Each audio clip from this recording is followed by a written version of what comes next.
Varicose veins కి సరైన చికిత్స కోసం సంప్రదించండి ఎవిస్ హాస్పిటల్. జై శ్రీకృష్ణ. దివ్య ధనుర్మాస వ్రతంలో అప్పుడే చూస్తూనే 9వ రోజుకి మనం చేరుకున్నాం. ఆండాళ్ తల్లి మిగిలినటువంటి తన అందరి స్నేహితురాళ్లతో కలిపి స్వామి శ్రీకృష్ణుడి దగ్గరికి చేరటానికి ఆయన ఒక వ్రతం చేయాలి, దేశమంతా లోకమంతా సుభిక్షంగా ఊరంతా చక్కటి వానలతోటి ఉండాలి అంటే ఏమి వ్రతం చేయాలి అనే దాని గురించి, ఎలా చెయ్యాలి అనేది చెప్తారు. కాబట్టి వెళ్ళండమ్మా కృష్ణుడి దగ్గరికి అని పెద్దలే పంపిస్తున్నారన్నమాట. అలా వెళ్ళేటప్పుడు ఒక్కొక్క గోపికలు అందరు కలిపి వెళ్ళాలి అని అందరూ తెల్లవారుజామునే ఇంకా చీకటి విడక ముందే బయలుదేరారు. అలాంటి సమయంలో కొంతమంది గోపికలు పాపం నిద్ర మెలకు కాక వీరితో కలవలేదు. అలా ఎవరైతే కలవలేదో ఒక్కొక్కరిని కలుపుకుంటూ వెళ్తుంది ఆండాళ్ తల్లి. దీనివల్ల మనకి తెలియాల్సిన విషయం ఏంటి? ఎవరైనా భక్తి సాంప్రదాయంలోకి వారికిగా వారు రాకపోయినా మనం వారికి ఇందులో ఉండేటటువంటి ఆనందాన్ని తెలియచేసి వారికి అర్థమయ్యేలాగా చెప్పి వారిని కలుపుకొని భగవత్ సన్నిధికి వెళ్ళాలి అని అర్థం అన్నమాట. అలా ఇప్పటి వరకు ఒక 3 గోపికలు అయిపోయారు. 6వ పాసురం నుంచి ప్రారంభిస్తే 6, 7, 8 3 పాసురాలలో 3 తరహాలైనటువంటి ప్రవృత్తి స్వభావము కలిగినటువంటి ఆ గోపెమ్మలతుని నిద్ర లేపడం జరిగింది. ఇప్పుడు 4వ గోపిక నిద్ర మేలుకొలుపు పడుతుంది. అసలు ఈ వేల్టి గోపిక ఎంత గొప్ప గోపిక అంటే అందరూ కృష్ణుడు వెనక పడుతుంటే కృష్ణుడు ఈవిడ వెనక పడతాడట.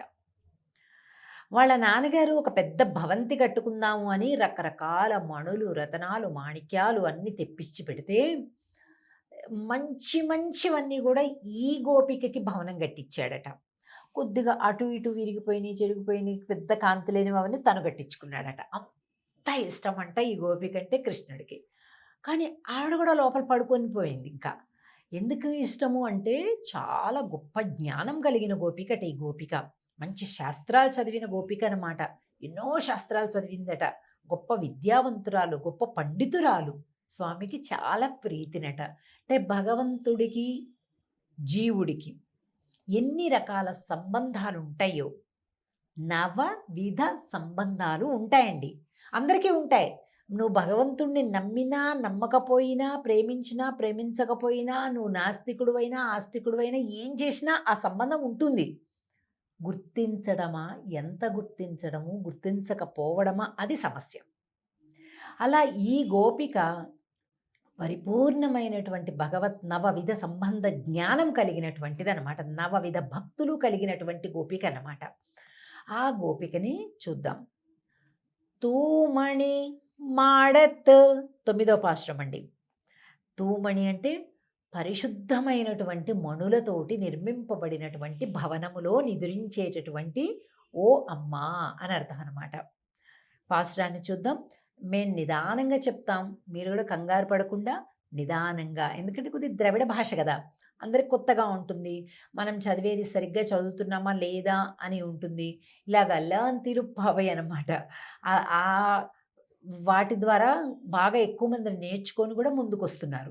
సో ఇంకా ఇక్కడ కూడా మనం నిదానంగా చెప్పుకొని చూసుకుంటూ చదువుదాం.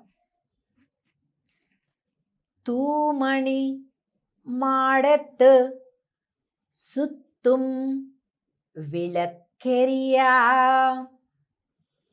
தூபம் கமஜ துயிலனை மேல் கண்வளரும் மாமான் மகளே மணிக்கதவம் தாழ்த்திரவாய் மாமீர் அவளை எழுப்பீரோ உன்மகள்தான் ஊமையோ அன்றிச் செவிடோ அனந்தலோ ஏமப்பெரும் துயில் மந்திர பட்டாளோ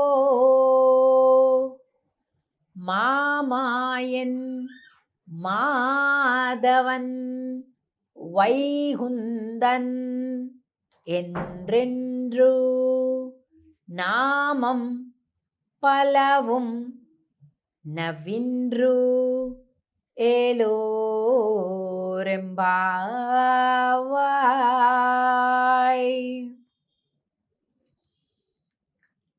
ఈ గోపిక యొక్క ఇల్లు పరిశుద్ధమైనటువంటి మణులతోటి కట్టింది. మనం సిమెంటు ఇసుక కదండి వాటితో కూడా కట్టుకుంటాం, ఇటుకలు వీటితో కట్టుకుంటాం. కానీ ఈ గోపిక ఇల్లు ఎలా ఉందట, మంచి మంచి మణులు, కింపులు, వజ్రాలు, పచ్చలు, వైడూర్యాలు, మొత్తం ముత్యాలు వీటితో ఉందట. తూమణి మాడత్తు సుత్తుం విళక్కు ఏరియా. ఈ లోపల ఉన్నటువంటివన్నీ కనిపిస్తున్నాయంట బయటికి. లోపల ఏమేమవుతుంది, ఎలా ఉందంట, ఈవిడ ఒక మంచం మీద హాయిగా పడుకొని ఉందంట. వాళ్ళ అత్త పక్కనే ఉందంట. వాళ్ళ అత్త పక్కనే వాళ్ళ అమ్మ కూర్చుంది. వీళ్ళు ఆమెను అత్త అని పిలుస్తున్నారు. వాళ్ళ అమ్మ కూడా పక్కనే కూర్చుందంట మంచం పక్కన. చుట్టూతో మంచిగా దీపాలు, హ్యాంగింగ్ దీపాలు, స్టాండ్ దీపాలు, అన్ని దీపాలు పెట్టుకుందంట. హాయిగా పడుకొని నిద్రపోయిందట. ఏంటండి దీపాలు అంటే, చుట్టూ దీపాలు అంటే జ్ఞానముతో నిండినటువంటి గోపిక, అనేక శాస్త్రాలలో పాండిత్యం కలిగినటువంటి గోపిక అని అర్థం అన్నమాట.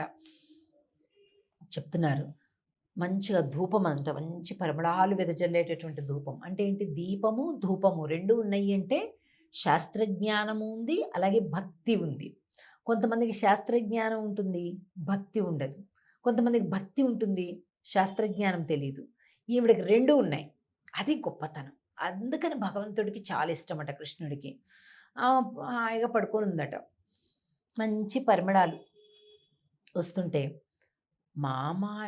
మామీర్ మగళే అత్త లేవడంలా, నువ్వు లేపచ్చు కదా. ఆమె లేవడంలే. అంటే చెవిడో అనందులో ఏంటి, చెవుడైపోయిందా, మూగైపోయిందా, పలకచ్చు కదా ఒకసారి. వస్తున్నా అలా పలకచ్చు కదా.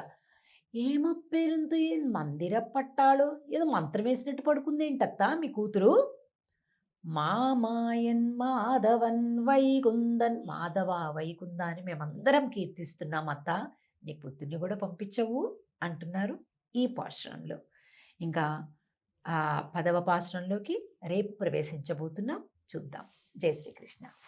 ఆండాళ్ తిరువడిగళే శరణం.